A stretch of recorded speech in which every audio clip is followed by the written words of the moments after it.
Good morning students. आज हम exercise 4.54 करेंगे। उसके लिए हम नेचर ऑफ रूट्स को एक बार फिर डिस्कस कर लेते हैं। हमने पहले भी डिस्कस किया है, एक बार फिर रिवाइज कर लेते हैं। जो डिस्क्रिमिनेंट होता है b² - 4ac, अगर वो 0 से बड़ा है तो रूट्स क्या होते हैं, रियल होते हैं और डिफरेंट होते हैं, मतलब दोनों वैल्यू अलग अलग आएगी और रियल नंबर आएंगे। ठीक है। और अगर b² - 4ac 0 आ जाता है तो रूट्स रियल तो होंगे और इक्वल भी होंगे। ठीक है, अलग अलग वैल्यू नहीं आएगी, दोनों रूट्स क्या होंगे, इक्वल होंगे।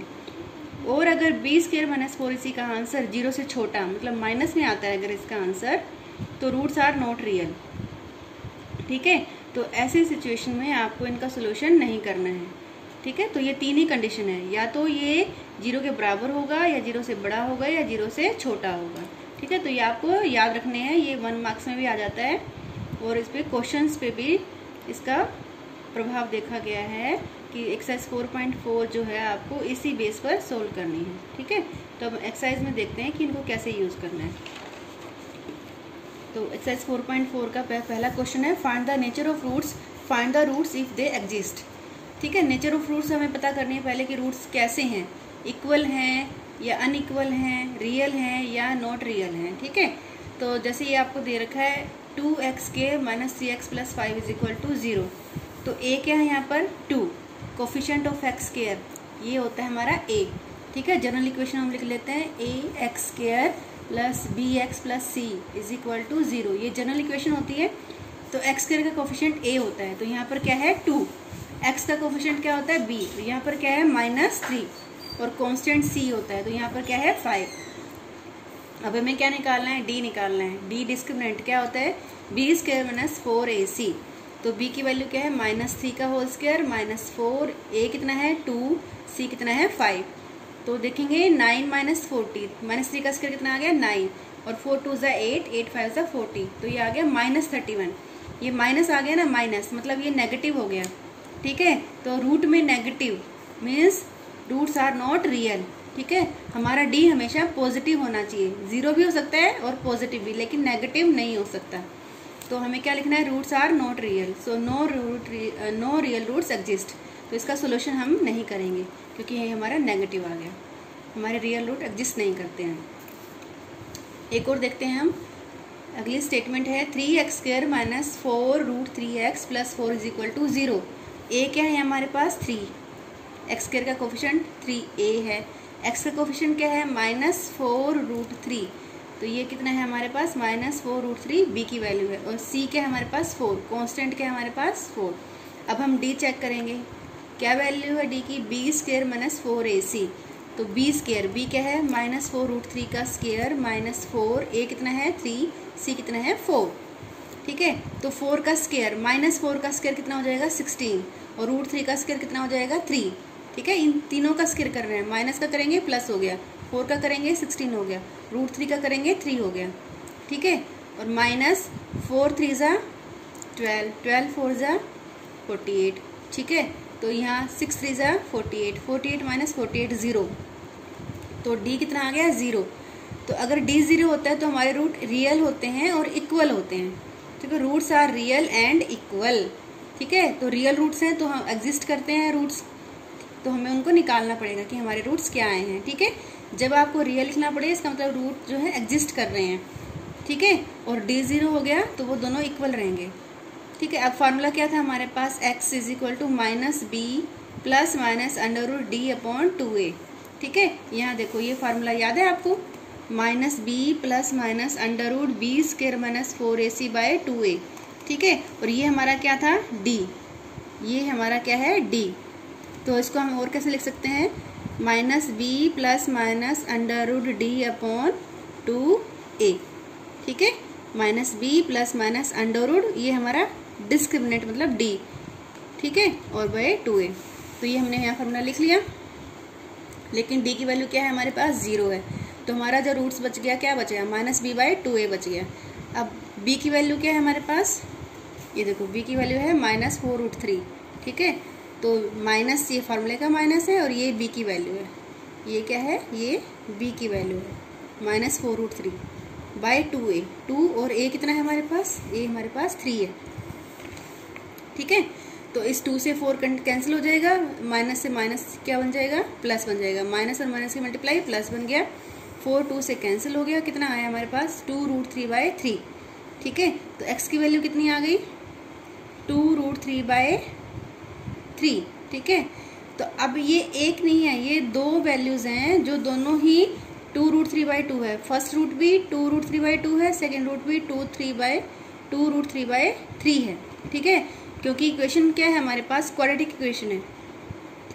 यहाँ पावर कितनी है, मैक्सिमम पावर कितनी है 2, तो जितनी मैक्सिमम पावर होती है उतने ही हमारे पास रूट्स होते हैं।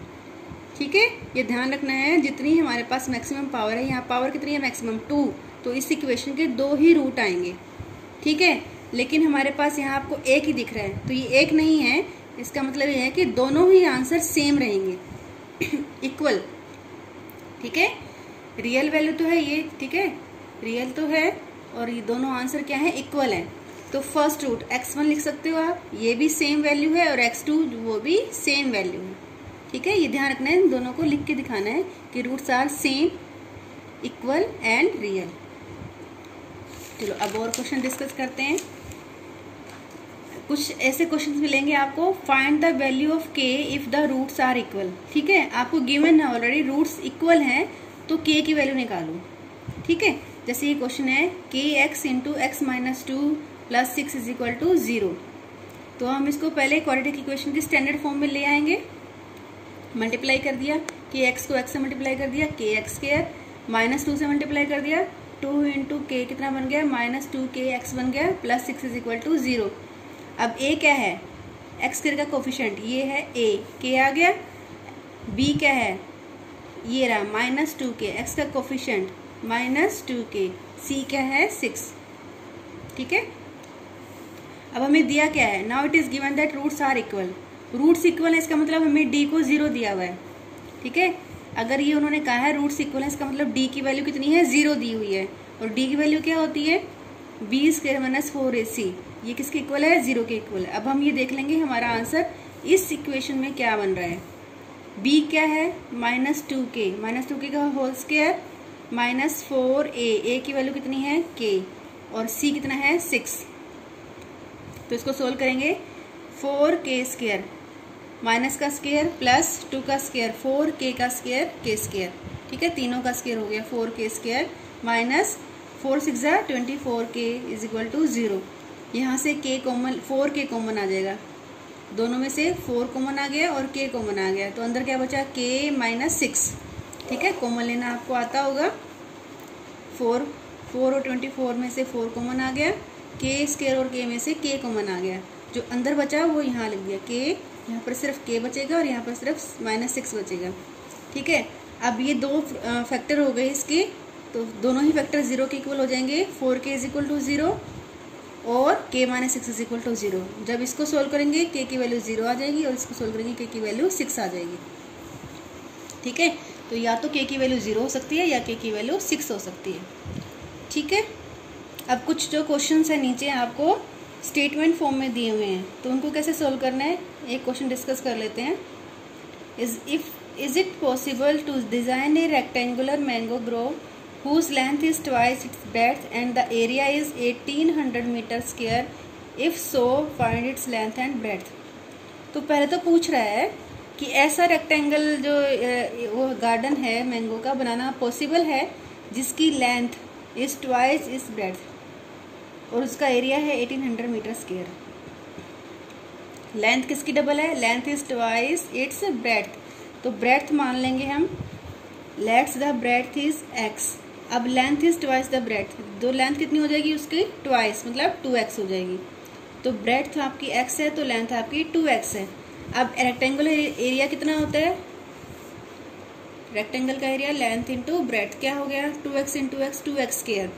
अब एरिया कितना गिवन है, 800 मीटर स्क्वायर गिवन है, तो 2x² इज इक्वल टू 800 आ गया, 2 से दोनों साइड डिवाइड हो जाएगा, x² इज इक्वल टू 400 आ गया। ठीक है, तो 400 को इधर ले आएंगे, x² माइनस 400 इक्वल टू 0।